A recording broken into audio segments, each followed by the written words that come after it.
पोटका प्रखंड अंतर्गत कोवाली थाना क्षेत्र के चाकरी मेला से बिष्टुपुर लौट रही एक तेज रफ्तार बोलेरो कोवाली थाना से 100 मीटर की दूरी पर खेत में जा घुसी।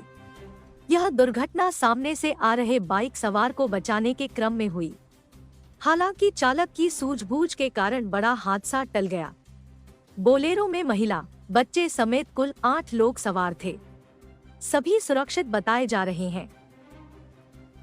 चालक ने बताया कि अचानक एक बाइक सामने से आ गई, जिसे बचाने के दौरान यह घटना घटी। हालांकि सभी लोग सुरक्षित हैं, जबकि बोलेरो के आगे का हिस्सा क्षतिग्रस्त हो गया है।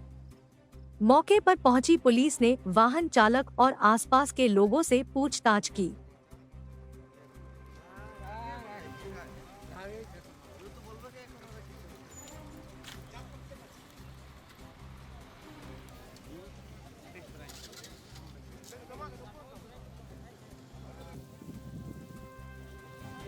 बताना थोड़ा कैसा किया। ड्राइव कर रहे थे, आगे में आया गाड़ी ठो, उसको बचाने के चक्कर में हम उसको मतलब सेफ्टी करके हम निकाल रहे थे, वो आगे निकल गया और हम उसको बचाने के चक्कर में हम गाड़ी को ठोक मार दिए। कहाँ थे आप लोग?